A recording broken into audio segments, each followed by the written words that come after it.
Welcome everybody, I'm Dave with Family RV. Today we're going to be doing a basic instructional walkthrough on a 25V Thor 4 winds. So let's get started with the first steps. All right, so one of the first steps you're going to want to do is you're going to want to hook up what's called a shore power cord when you arrive at your campsite before you do anything. You're going to back it in, you're going to try to line it up. This cord is going to be about 30 feet. We're located on the driver's side, just right here in the middle, right before the tire. We're going to lift this guy up. We're going to take this end of the shore cord power. We're going to install it, twist it like this, twist it back, and then we're going to go ahead and put the threads on. Now this is a 30 amp coach. We're going to take this is what it looks like. So you're going to want to match this up at your campsite where the power's at. Go ahead and plug that in. Once you plug this into your power, make sure you turn on your 30 amp breakers that are located at the campsite where this is plugged in.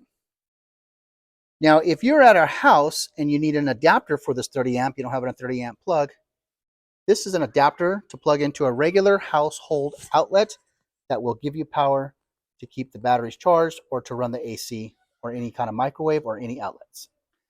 All right, after we've already hooked up our electrical, we're going to take our water hose and we're going to hook it up to what's called a city water connection. That's going to be located on the driver's side of the 25V near the rear. We're going to simply take this little rubber stopper off. We're going to take this end of the hose, connect it right here, and we're going to twist this on there nice and tight all the way.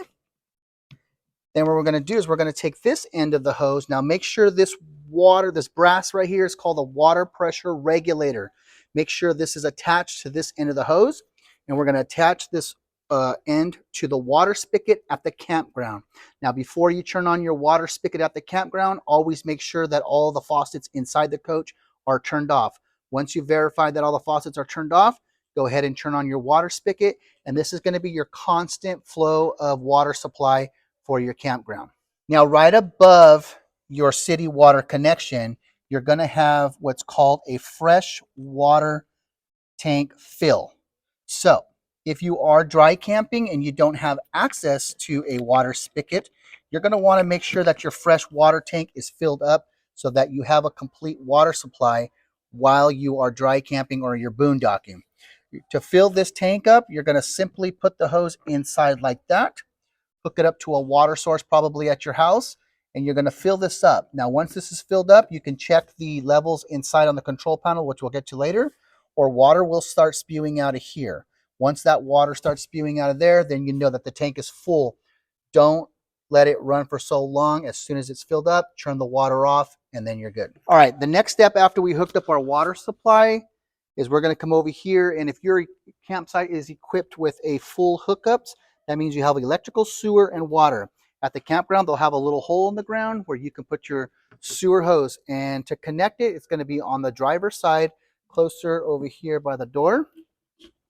You're going to have one of these containers like this that has a sewer hose in it. You're going to take this end right here, and you're going to notice I'm wearing gloves. Always wear gloves.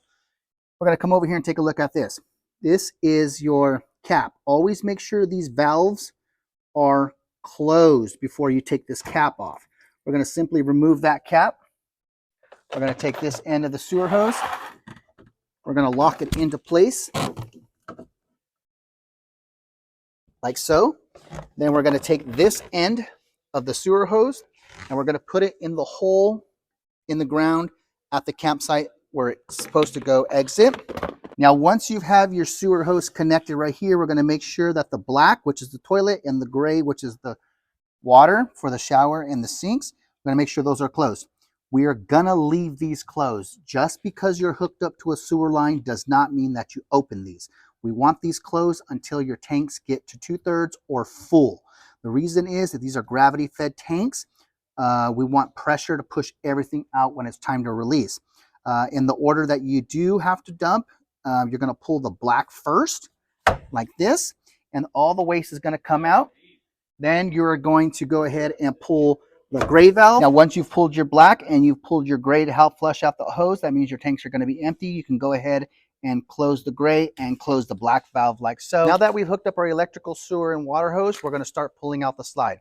To open up the slide, we're going to need to turn the vehicle on and push the parking brake down. So let's do that. Now your parking brake is going to be located at the left foot right here. We're going to gently push that down. And the to release it later on, the brake release is going to be right there. So when you're ready to depart.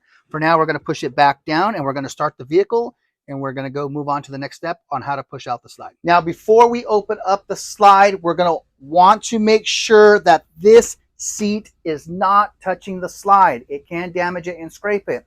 So we're going to make sure that there is a clearance between the seat and the slide. Now we're going to move over to the control panel and we're going to locate the slide extend and retract button. We're going to want to hold the slide extend down or up, in this case, until the slide stops. Now make sure nobody is sitting on the slide while you're pushing it in or out. Now once we extended the slide, we're going to go ahead and turn the vehicle off and take the keys out of the ignition and store them in the proper place. Let's come back over here. We're going to come back to the entry because now we're set up with our electrical, sewer, water, and we have our slide out. Now we're going to go over some of the components right here and the buttons on the control panel. So there are going to be several buttons. One is the slide extend and retract. We just extended it and we'll retract it a little bit later. You're going to notice these buttons right here. You're going to have an LPG, BATT battery, freshwater, black tank, gray tanks. Now these are going to tell you your tank levels of each individual. For example, your LPG is your liquid propane gallons. If we push that button right there, we're going to see 4 red lights light up, and it's going to tell us that F is telling us that our propane is full. If it was 2/3, one light would go off and it would say 2/3. Next is your battery level. We're going to push that, and right now it's telling us that our battery, our house battery, is full and it's charged. So L is low, F is fair, G is good, and C is charged for the battery. Next is your fresh water tank. Now this is where we filled up the fresh water tank outside with the water hose right above the city water connection. Now if that was filled up, we're going to push it, and we want to see how much water we have left in there. We're going to push the button, and right now it's telling us that that tank is 2/3 full. So we have 2/3 full of water, and usually these fresh tanks are about 40 gallon. Next is our black tank, which is our toilet water. We're going to push it, and it's going to tell us if our tank is empty, 1/3, 2/3, or full. Right now it's pushed. It's telling us that our black tanks are empty. And the next is going to be our gray tank. This is for the shower and the sink. We're going to go ahead and push it, and it's going to tell us the level of it. Right now it's telling us that our gray water tank is 2/3 full.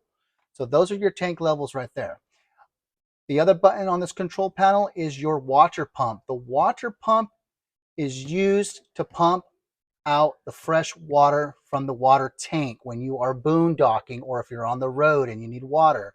You must turn on the water pump if you are not connected to a city water hose at a campground.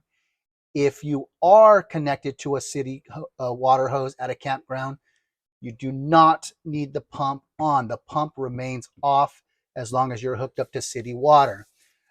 Next, we're going to talk about this is the generator start and stop. If you are boondocking, you will need a generator to have power to your electrical outlets, your microwave, your air conditioning, and the TV. None of those 4 components will work unless you are plugged into shore power or unless your generator is on. To start your generator, we're going to prime the generator first, and how to prime it is we're going to hold the stop button down real quick. And we're going to wait for it a couple minutes, seconds, and then we're going to release it, and then we're going to hold the start button down until the generator fully starts. It's going to be real quiet. So there we go. We have the generator started. You're going to see a little red light here. That means the generator is on. Now, you're going to wait for the load to go on. Once you hear the microwave beep, then you know that you can use the microwave, you can use the air conditioner, and you can use the outlets or the TV. So this is kind of just the signal that we like to use to let us know that we are getting power. There you go. Now the microwave has beeped. Now we know we are getting power from the generator. Now the generator is only to be used if you are not hooked up to shore power. You do not run both of them at the same time. A lot of questions I get asked is, can I use the generator while I'm driving? You absolutely can use the generator while you're driving. I don't recommend you using it for long periods of time, but if you do need to use it briefly, you can do so. Remember that the generator fuel is the same fuel that runs the vehicle. So you're getting 2 different components drawing gasoline from the same source, so your gas mileage could go down if you have your generator running while you're also driving. To turn the generator off, you just simply hit the stop button and you're good to go. Okay, we're going to start with the Overcab curtains right here. This is a curtain to cover up your windshield for privacy. There's going to be a strip of Velcro on this curtain right here, and you're going to notice there is a Velcro tab right here, and underneath here, here, and all the way to the passenger side. You're just going to simply take this curtain like so, the Velcro in, you're going to tack it right there, and then just kind of maneuver the curtain to the tabs of the Velcro, and this is going to give you privacy at night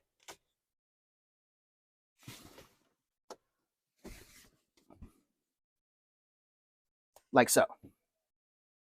Next, we're going to make the Overcab bed. We're going to simply pull this piece of the top bed forward, put it down like this, and then you have some clips that buckle in here if you need to buckle them in. If you have some blankets or something up here, kind of a safety net so nobody kind of rolls off. Next, we're going to get the ladder that goes right here. Now, the ladder for this specific coach for the 25V is going to be stored behind the dinette seat below this mirror. There are two little hooks right here where this telescopic ladder comes out. I'm going to go ahead and unbuckle it from right here. And then we're just going to hold it down like this, up like this, and then we're going to hook it in right there, and there we have it. I'm going to break down this ladder for you just so you know how to take it down. Once you're done, you're ready to transport again, we're going to store the ladder back in its proper location. And to pull it down, there's two tabs on each side, left and right. You're going to push these tabs in. Actually, we'll start down here and kind of wiggle it. And the ladder will go down like so. You move on to the next tabs and it goes down, and then the next ones go down like there, and we buckle it back in, and then we store it back to where its original spot was with the hooks. There's two little metal tabs right there. I'm going to set that down right there. Now, if we want to swivel the TV on the Overcab, we're going to unbuckle these right here like so. And if this is in the way, you could actually just tuck it under here, under the mattress. It's not a big deal, but we're going to want to swivel the TV. And to swivel the TV so we can move it, we're going to want to loosen up these little guys right here. And we're going to gently swivel the TV like so. Now remember, when you start transporting again, you're going to push the TV back, and you're going to want to make sure this is nice and tight so the TV is not moving while you're transporting. Okay, on your Overcab bunk bed right here, there is a window right here, and there are some blinds right here. Now, these blinds are real fragile, so we don't want anybody to lean up against and damage these blinds. Make sure no pillows or anything get smashed against this because it can wrinkle them and damage them. Okay, right above your Overcab bunk, you're going to notice there's a vent. That little black circle right there, you just go ahead and turn that knob, and the vent will open up for air flow. Now, remember, if you do open up any of the vents inside this coach, make sure that you close them. One, if it's raining, and two, when you start transporting, we want to make sure they're closed so they don't fly off or rain doesn't come in. Also, on the Overcab bunk, you're going to notice there are two lights above here. There's one right here above the TV, and there's one right over here. Now, to turn those lights on, you just simply push the button in the middle of that light, and it'll illuminate the light. All right, the next part we're going to do is we're going to turn this dinette into a bed. It's called a dream dinette. And first, we're going to want to take off the back cushions right here. And we'll set those right there like so. Remove this one and set it right there for now. Now that we've moved the backing cushions right here, we're going to want to lift this guy up like so. And then we're going to do the next one like that. Now that these cushions are up, we can drop this tabletop down. And to do that, there's going to be a little hand level right here. We're going to move this guy like that. And what we're going to do is we're going to push with both hands in the center of the table. And it's going to drop down like that. and then we'll put the cushions on. Cushion can go down like this. This cushion goes down like this, and then the other two cushions will fill in the space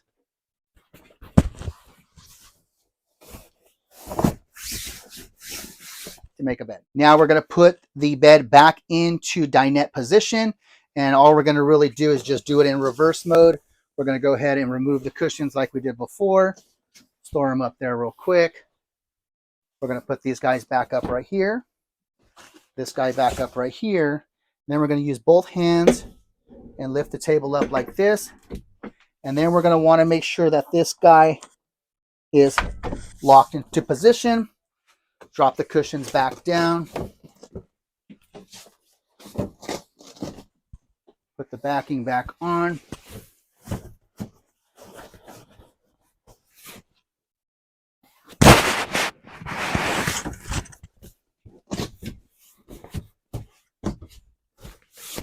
And we're back to dinette mode. All right, the next thing we're going to discuss is the stovetop. Now you're going to notice that the stovetop does have a glass on top. We're going to want to make sure before you light the burners that this glass is open. Do not turn on the burners with the glass down. It will shatter the glass and damage it. To turn on your burners, it's just like a regular camping stove. You're going to notice there's an arrow right here on each individual one. We're going to turn it to the flame, and it's going to light up. And we're going to go to the igniter over here, and we're going to make sure we follow the arrows to light the burner just like we did. Now each burner is individual igniting, so you can do whichever you want, 1 or 2 at a time or whatnot. Just make sure you follow the arrows. Now for the oven, you're going to want to turn this knob over here for the oven, turn it to the flame with the arrow, and you're going to push it in. And then you're going to want to light the pilot with the igniter right here. You're going to wait for it to get a little bit propane.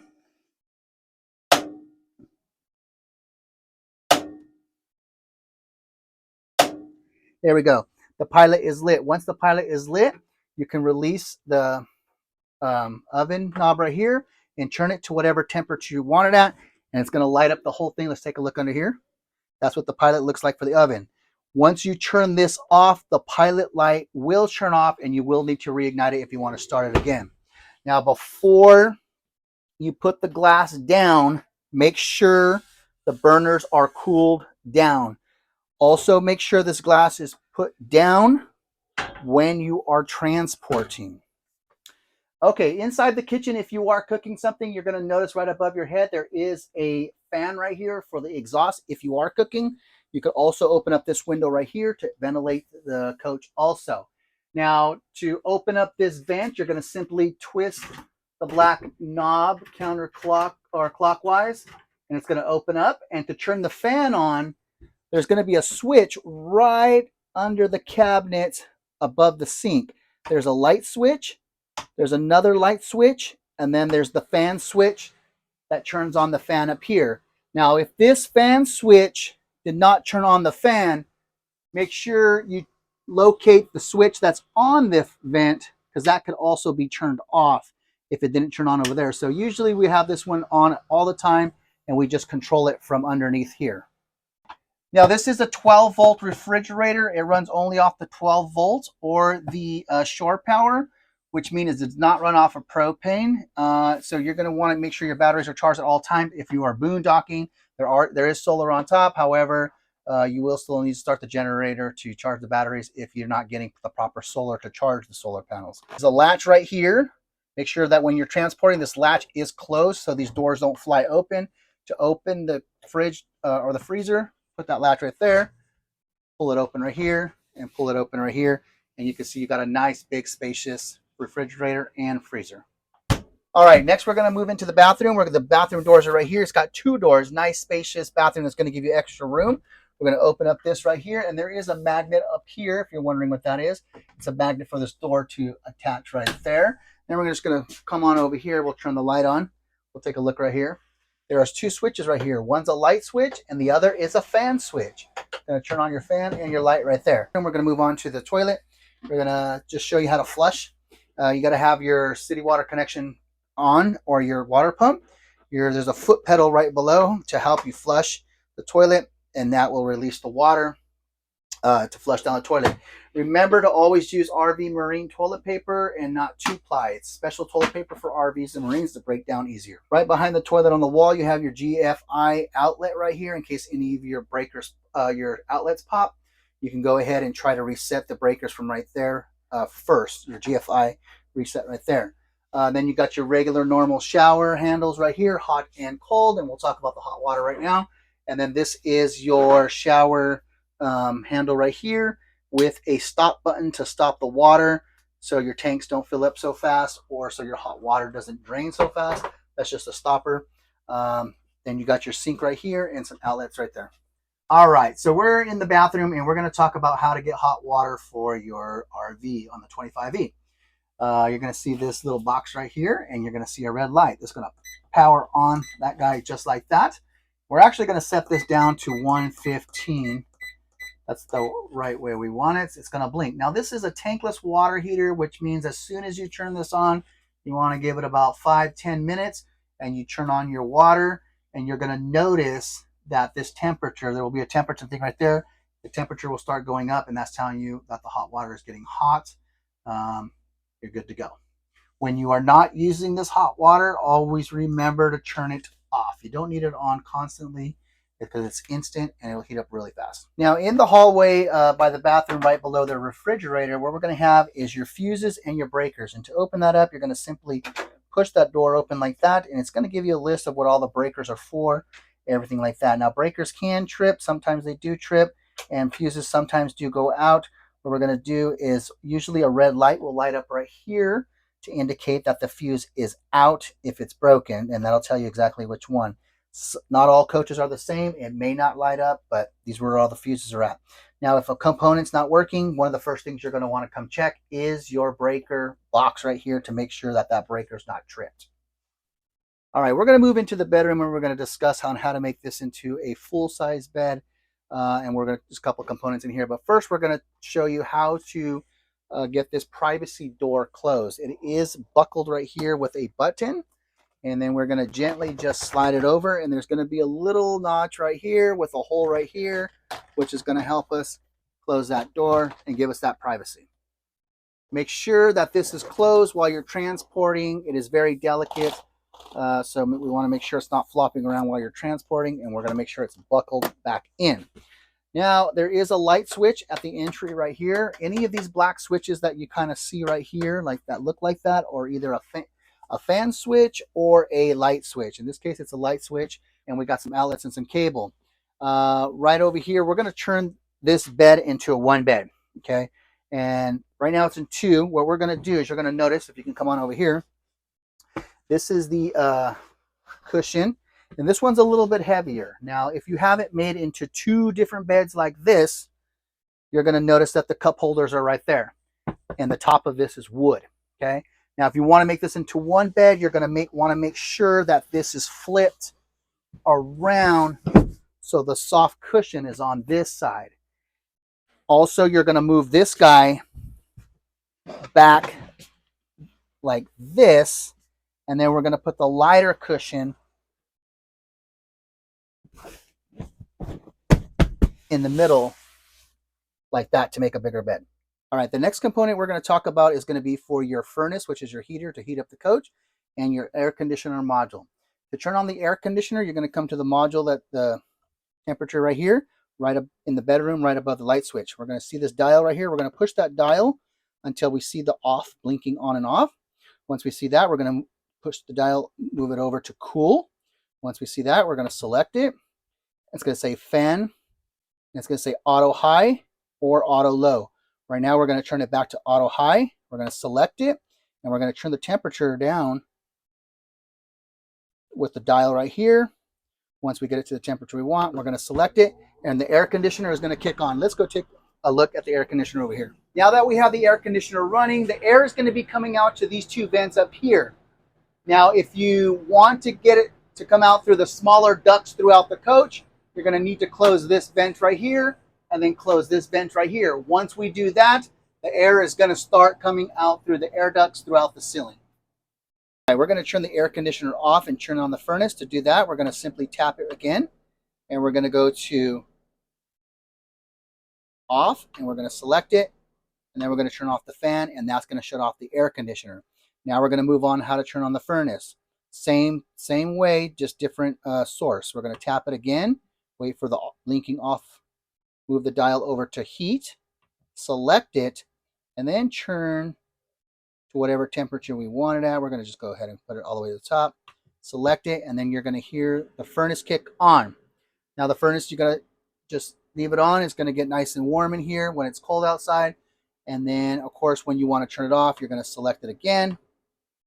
And we're going to move the dial till it says off and select it, and select the fan off again. Now, once you select it off, the fan on the furnace, which is the heater, is going to stay on for a couple minutes. Give it a couple minutes. As long as it says off and off right here, it will shut off by itself. Okay, we're going to talk about some buttons that are located at the entry door, and it's going to be right here. We got an outlet right here. We got two light switches. One is a step light, and one is for the light in the inside. Right here, we have several buttons. We have an awning light, a step light, and a cargo light. Now, awning light is for the outside. Step light is for underneath the steps, and this is a cargo light to light the storage compartments on the outside. Now, if you're boondocking, make sure that you have the cargo light off so it's not draining your battery so much. And your awning, we're going to learn how to take the awning out. Now, it doesn't say in or out, so if you push it down on this one, the awning will start coming out. So let's take a look at that. We're going to hold the awning out. We're going to make sure that we are clear of any trees or anything like that. We're going to make sure it's not windy. We're going to hold the button down until the awning fully extends and a flap comes down. All right, there's the flap. It's down right there. That's as far as the awning fully extends. If the flap doesn't come down, it may have moisture on it. Just make sure you stop when it hits the metal cylinder right here. Now remember, do not have your awning out if it is windy. Do not leave your awning out unattended. If you go for a hike, always make sure you bring it in. Remember, it is not rainproof, so don't have it out in the rain because it can collapse the awning.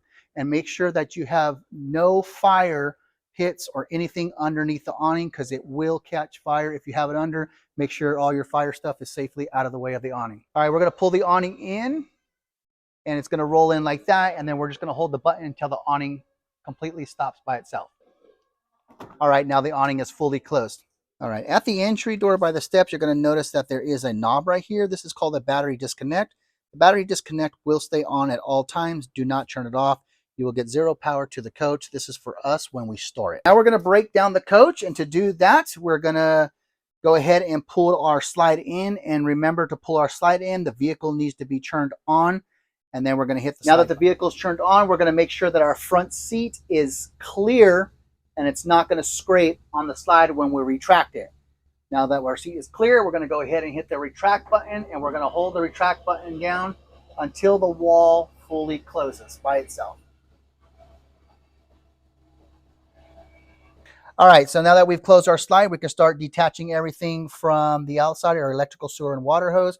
We're going to want to make sure that we just take this shore power off. We roll it up, and then we've stored it in the back storage compartment. Now that we've disconnected our electrical, we're going to go ahead and make sure that our water spigot's turned off at the campsite, and we're going to remove our water hose. Now that we've removed the other water hose and the shore power, we're going to come over here to our sewer line. We're going to make sure that our black is closed, our gray is closed, and we're going to remove the hose and make sure the cap is secure. Next, we're going to make sure that our sewer hose goes back into the container and it's stored in the proper storage container. Okay, we got several keys on our keys right here. We have the ignition key. We have the key fob to lock and unlock the doors. And we have a purple key. The purple key is going to be used for the entry door lock and the entry door deadbolts. Always try to help it out. Don't force these keys. They're really delicate. This gray key is going to be to lock all your storage compartments on the exterior. All right, everybody. Thank you for watching our basic instructional video on the 25V Thor 4 winds. We hope this video was very helpful for you. If you have any other questions or concerns, please give us a call at 408-612-4444. 4700, or you can always check out our inventory for rental sales and service at www.familyrv.com. Take care.